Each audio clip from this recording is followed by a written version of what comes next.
Avis vascular centre మన దేశంలోనే the best varicose vein hospital. అయితే మీ జర్నీ పైన నాకు ఇంకా కొన్ని క్వశ్చన్స్ ఉన్నాయి. దానికి వెళ్ళే ముందు ఇది కాంట్రవర్షీ క్వశ్చన్ అనుకోండి, లేదా సీరియస్ క్వశ్చన్ అనుకోండి, బట్ మీరు సమాధానం మాత్రం ఓపెన్గా చెప్పాలి. రామ్ గోపాల్ వర్మ అంటే మీరు గారికి నచ్చడా?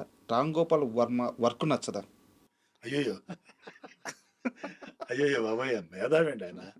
మేధావి అసలు. అంటే పాత్ బ్రేకర్ కదా అతను. అదో అలా ఏం లేదండి.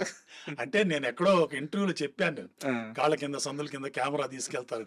అది దాన్ని విని మీరు ఏదైనా చెప్తున్నారేమో కానీ టెక్నాలజీని అసలు ఆయన వాడినట్టు కానివ్వండి, ఆయన తీసిన విధానం కానివ్వండి, అది పెద్ద గైడ్ కదండి. అది ఇవాళ రేపు ఎంతో మంది యంగ్ డైరెక్టర్స్కి వాళ్ళకంతా కూడా ఆయన పెద్ద గైడ్ కదా. ఒక గైడ్ పుస్తకం లాంటి వాడు ఆయన. పర్సనల్ లైఫ్కి వెళ్ళొద్దు మనం. టెక్నికల్లీ హీఈస్ మాస్టర్ అనమాట. మాస్టర్. అసలు సౌండ్ డిజైనింగ్ చేయటం ఏంటి, ఇప్పుడు ఆ రోజుల్లో ఒక సైలెంట్ ఒక బ్లాక్ వీడియో మీద కూడా ఏమీ లేకుండా ఒక ఎఫెక్ట్ క్రియేట్ చేయొచ్చు అనేది ఆయనే కదా చేశాడు. సో ఆడియో మీద కూడా మనం పిక్చర్ చేయొచ్చు అనేది ఆయన దగ్గర నుంచి నేను కూడా చాలా నేర్చుకున్నాను. ఆయన చివరి వాల్ షాట్ ఉంటుంది అంతే, టన్నల్లో కెమెరా అలా వెళ్ళిపోతూ ఉంటది, ఏం ఉండదు, ఆ సౌండ్స్ అదంతా దాని మీద ఆ సౌండ్ డిజైనింగ్ అంటే అవన్నీ బ్రెయిన్ లో చేయటం అంటే చాలా కష్టం అండి అలాంటి విషయాలని. ఈ మాస్టర్ ఆయన అదంతా అలా ఏం లేదు కానీ I like him very much.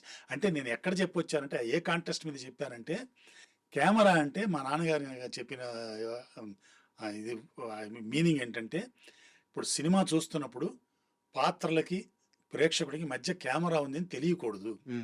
So అంత స్మూత్గా ఉండాలి మూమెంట్స్. అంటే వాడు కెమెరా ఉంది అనిపించకూడదు, వాడికి అందులో ఇన్వాల్వ్ అయిపోవాలి అనుకునేటట్టు ఉండాలి ఫోటోగ్రఫీ అంటారు. సార్ వచ్చిన తర్వాత ఏంటంటే కెమెరా మీకు తెలిసిపోతుంటుంది, జక్క అంతా వెళ్ళటం అలాటం. సో మనిషి కెమెరా మూమెంట్ చూస్తుంటాడు కదా, ఆ కాంటెస్ట్ ఏదో చెప్పాను అంతేగాని. అయితే ఇక్కడ నాకు దీన్ని రివర్స్ క్వశ్చన్ అనుకోండి, ఏదన్నా అనుకోండి. మీరు చెప్పినట్టే కెమెరా ప్రేక్షకుడికి అర్థం కాకూడదు అన్నారు. బట్ నేను కొంతమంది కెమెరామెన్స్ వర్క్ గమనించినప్పుడు అందులో ముఖ్యంగా మీది కూడా ఎక్స్పెక్టెడ్ ఫ్రేమ్ అని ఒకటి ఉంటుంది. ఇప్పుడు మన ఐ కాంటాక్ట్ ఉంది, ఐస్ ఇలా చూడటం అది నార్మల్ ఫ్రేమ్. లాంగ్ చూసినప్పుడు ఒక లాంగ్ షాట్ నార్మల్ ఫ్రేమ్లో ఉంటుంది. బట్ మీ చాలా షార్ట్స్ కూడా అన్ఎక్స్పెక్టెడ్ షార్ట్స్ ఉంటాయి ఫ్రేమింగ్.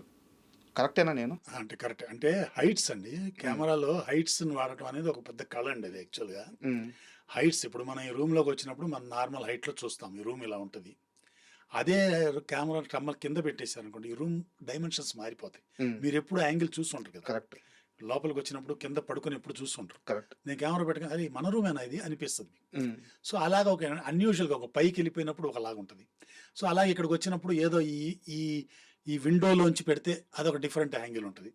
సో ఆ హైట్స్ కూడా నేను బాగా ప్రిఫరెన్స్ ఇచ్చేవాడిని అనమాట. ఎక్కువగా లో యాంగిల్స్ అవి పెట్టి డిఫరెంట్గా ఉండాలి ఫ్రేమింగ్ అని. నార్మల్ హైట్ పెట్టి చేయను అనమాట జనరల్గా. అన్ఎక్స్పెక్టెడ్గా అంటే ఇంకా తప్పదంటే తప్ప నార్మల్ హైట్లో పెట్టి కెమెరా మీ హైట్కి తీసి కెమెరా పెట్టి చేయటం అనేది నేను చేయను జనరల్గా. ఏదో కింద పెట్టడమో పక్కన పెట్టడమో ఎందులోంచున్నో ఒక 3D ఫీల్ రావాలి. ఫ్రేమింగ్ చేసినప్పుడు కూడా 3D ఫీల్ రావాలి. ఫోర్గ్రౌండ్ ఏదో ఉండాలి, అక్కడ ఉండాలి, వెనకాల ఉండాలి, ఆ డెప్త్ క్రియేట్ అవ్వాలి అని చూసేవాళ్ళం. అప్పుడు మాకు టైం ఉండేది రండి అలా చేయటానికి. ఇప్పుడు పాప కెమెరామెన్కి అంత టైం లేదు బాబు. సినిమాలో అయినా ఉందా ఇప్పుడు కెమెరామెన్? సినిమాల్లో ఉందండి. సినిమాలో అతి ఉంది. అతి ఎలాగంటే ఎక్కువ చేస్తున్నారు. ఇప్పుడు నా ఉద్దేశం ఏంటంటే ఇప్పుడు ప్రకాష్ రాజ్ గారు ఆర్టిస్ట్ ఉన్నారు అనుకోండి, ఆయనకి ఏదో రోజుకి ఒక 1,00,000 2,00,000 ఇచ్చి పెట్టాం ఆయన పెట్టి షాట్ తీస్తున్నాం అనుకోండి, ఆ తీస్తున్నప్పుడు వెనకాల తొట్టి ఏదో సరిగా లేదని దాన్ని సర్దాల్సిన అవసరం లేదు. ఇప్పుడు ప్రేక్షకుడు ఇతని పెర్ఫార్మెన్స్ కాకుండా వెనకాల తొట్టిని చూడడు కదా. సో వీళ్ళు అది తెరిపి కొంచెం ఇటు జరుపు కొంచెం ఇటు జరుపు అని టైం కొంచెం కిల్ చేయటం అనేది నాకు నచ్చదు అనమాట. అయితే రాఘవేంద్రరావు గారు అన్నమయ్య సినిమా అప్పుడు మిమ్మల్ని పర్సనల్గా పిలిచి కొంత పక్క నుండి వర్క్ చేయమని చెప్పి మిమ్మల్ని అడిగినట్టు తెలిసింది. అయ్యో లేదండి, అన్నమయ్య సినిమాకి లేదండి. అన్నమయ్య సినిమా అప్పుడు లేదండి. ఏ సినిమా అది? నేను ఇది ఆయన స్వారు ఇప్పుడు షిరిడి సాయి కావాలని ఓం నమో వెంకటేశ్వర పిలిచింది ఏ సినిమాకి? షిరిడి సాయి చేశాను. షిరిడి సాయిలో చేశాను. షిరిడి సాయిలో రెండు పాటలు అంటే కొంతవరకు కొంచెం ఎఫెక్ట్స్ ఉంటాయి కదా, ఎఫెక్ట్స్ కి నాకు కొంచెం దాని మీద ఎక్కువ గ్రిప్ ఉందని చెప్పి సారు నువ్వు చూడు మీరని పెట్టేవారని. అది ఆయన ఆయన సీరియల్స్ అన్నిటికీ నేను చేసేవాడిని కదా. ఆయనది ఒక సీరియల్ 'సృష్టి' అని ఎస్వీబీసీకి చేసామండి. ఆ సీరియల్లో ఫస్ట్ 4 ఎపిసోడ్లు కూడా సృష్టి క్రియేట్ అవటం అనమాట. సో ఒక్క ఫ్రేమ్ కూడా డైరెక్ట్ ఫ్రేమ్ ఉండదు, మొత్తం గ్రీన్ మ్యాట్లోనే చేసింది అది. సో అలాగా విజువల్ ఎఫెక్ట్స్ మీద నాకు కొంచెం పట్టు ఉంది. అంటే కెమెరామెన్ని నేనే, ఎడిటర్ని నేనే. సో విజువల్ ఎఫెక్ట్స్ మీద కూడా గ్రిప్ ఉండటం వల్ల కొంచెం ఈజీగా జరిగేది. సో అందుకని ఆయన అందులో విజువల్ ఎఫెక్ట్స్కి సంబంధించినది ఏదైనా ఉన్నప్పుడు నాతో చెప్పి చేయిస్తారు. నిజానికి రాఘవేంద్రరావు గారి మీద ఒక కామెంట్ ఉంది. ఆయన ఆర్టిస్టులని మల్లెపూలా చూసుకుంటాడు, టెక్నీషియన్స్ని మల్లెపూలా నిలిపేస్తాడు. నిలిపేస్తాడు మీన్స్ అంటే వర్క్ అలా పిండేస్తాడు అని. అయ్యో లేదండి, లేదండి, అయ్యో. అలాంటి గొప్ప వ్యక్తికి మీరు అసలు అంటే ఎలా నచ్చారు, ఎలా ఆ ట్రావెలింగ్ ఎలా జరిగింది అనేది కావాలి. అంటే అది నా అదృష్టం అండి, పూర్వజన్మ సుకృతం ఆయనతో నేను పనిచేయటం అనేది. దానికి మెయిన్ రీజన్ ఏంటంటే మన ప్రియదర్శిని రామ్ ఉండేవారు. సార్ ప్రియదర్శిని రామ్ గారు ఒక 2 యాడ్ ఫిలిమ్స్ చేశారు. ఆయనకి సురేందర్ రెడ్డి గారు కెమెరామెన్. యాక్చువల్గా సురేందర్ రెడ్డి మా చిన్నాన్న గారి దగ్గర చేసిన అబ్బాయి. సార్ అయితే క్లాష్ వస్తే నాతో ఒక 2 యాడ్ ఫిలిమ్స్ చేశారు. ఆ యాడ్ ఫిలిమ్స్ లక్కీగా మా గురువు గారికి ఆయన చూపించారు. చూపించినప్పుడు ఆయన చూసి ఇది ఎవరు కెమెరామెన్ అడిగారు. ఆయన పలానా వాడు చేశాడు ఏంటంటే పిలిపించమంటే అప్పుడు పిలిపించారు నన్ను. ఓకే. అప్పుడు ఆయన దగ్గర నేను చేరడం జరిగింది అనమాట. ఆయన అంటే నాకు ముందు నుంచి ఆరాధన. ఎందుకంటే నాకు ఇండస్ట్రీలో విశ్వనాథ్ గారు, బాపు గారు, రాఘవేంద్రరావు గారు, వీళ్ళు ముగ్గురు నాకు త్రిమూర్తులండి. సార్ సో వీళ్ళ మీద నాకు చాలా గౌరవం, భక్తి ఉంది.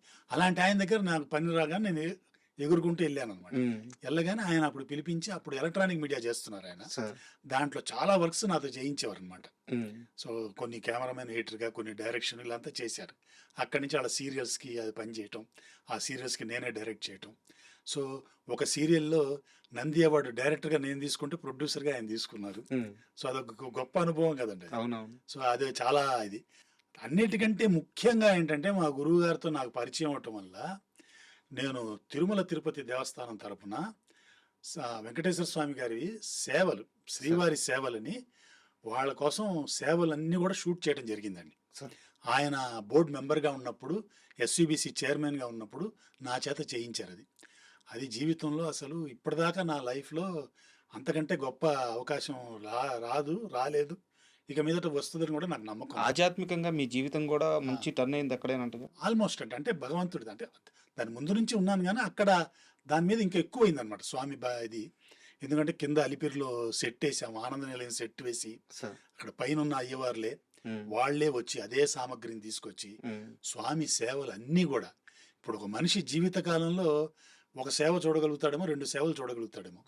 అలాంటిది ఆయన సేవలన్నీ కూడా పొద్దున పూట నుంచి సాయంత్రం పవళింపు సేవ దాకా, అలాగే వారాంతర సేవలు కానివ్వండి, అన్ని సేవలు కూడా నేను షూట్ చేసి చేయటం అనేది నాకు లైఫ్లో అసలు పెద్ద అచీవ్మెంట్ అనమాట.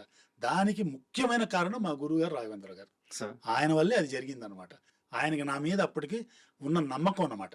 నమ్మకం నేను చేయగలనని ఆయన చేయించారు నా చేత. అది బ్రహ్మాండంగా వచ్చింది. ఇవాళ రేపు మీరు ఏ ఛానల్లో తీసుకున్నా, ఏ న్యూస్ ఛానల్ అయినా, ఎక్కడ తీసుకున్నా తిరుమల గురించి, స్వామి గురించి ఏదైనా విజువల్స్ వస్తే అందులో 75% నుంచి 80% నేను చేసిన విజువల్సే ఉంటాయి. కరెక్ట్. యాక్చువల్గా నేషనల్ జియోగ్రఫీలో కూడా ఈ విజువల్స్ వాడారు. ఆనంద నిలయం విజువల్స్ అన్ని కూడా మావే అనమాట. యాక్చువల్గా ఒక పని మీద ఒక 1 year బ్యాక్ రాఘవేంద్రరావు గారి ఆఫీస్కి పక్కనే ఉంటుంది మనకి. అక్కడికి వెళ్ళినప్పుడు అక్కడ ఒక చిన్న డిస్కషన్ జరిగింది. ఆ డిస్కషన్లో మీ ప్రస్తావన వచ్చి, అంటే వారు అప్పుడే తిరుమల దర్శనం చేసుకొని వచ్చున్నారు. నేను కూడా అప్పుడే వేరే క్షేత్రం దగ్గర దర్శనం చేసుకొని ప్రసాదం ఇవ్వడానికి అట్లా వెళ్ళినప్పుడు ఒక మాట అన్నారు. అది యాక్చువల్గా మీరు వస్తే మీకు చెప్తా ఉన్నాను. మీకు అక్కడ ఆ సేవలు షూట్ చేసి ఒక్కొక్క రోజు నిద్రలో కూడా షార్ట్స్ అవన్నీ మీకు కనిపించేవంట. అవును, పిచ్చిగా ఉండేదండి కొద్దిగా. వారు ఏమన్నారంటే, మీరు అదృష్టం అది పూర్వజన్మ సుకృతం అండి. స్వామివారు కల్లో కనిపించడం ఏంటి. ఎందుకంటే ఆ అయ్యవారులే వాళ్లే వచ్చి ఆ సామగ్రిని తీసుకొచ్చి ఇక్కడ సెట్లో చేయటం, అన్ని సేవలు నేను చూడగలగటం. ఇప్పుడు ఒక అభిషేకం చూడాలంటే అసలు అవుతుందండి. అలాంటి అభిషేకం 2 రోజులు షూటింగ్, అన్ని వేల లీటర్ల పాలు, అలాంటి ఆ స్వామి నల్లటి విగ్రహం మీద అలా తెల్లటి పాలు పడుతుంటే ఆ విజువల్స్ అన్నీ అసలు ఎక్స్ట్రాడినరీ అనమాట. అండ్ విశ్వనాథ్ గారితో వర్క్ ఎలా ఉండేది సార్? మా గురుగారు అంటే అసిస్టెంట్గా నేను చేశానండి. మా గురుగారు కస్తూరి గారు కెమెరామెన్ ఆయనతో. శుభోదయం, సప్తపది, జనని జన్మభూమి, సిరివెన్నెలలో కొంత పార్ట్ చేశాను. ఆయన ఆయన డైరెక్షన్ అది చాలా సూపర్బ్ అండి. అంటే ఒక్కొక్కళ్ళు ఒక స్టైల్ ఉంటది కదండీ! ఆయన స్టైల్ ఏంటంటే ఇప్పుడు ఫ్రేమింగ్ ఇప్పుడు కెమెరామెన్‌కి ఏం చెప్తారంటే, "ఇదిగో ఇప్పుడు పెట్టుకో అది క్లోజ్ పెట్టుకోమా" అని చెప్తారు.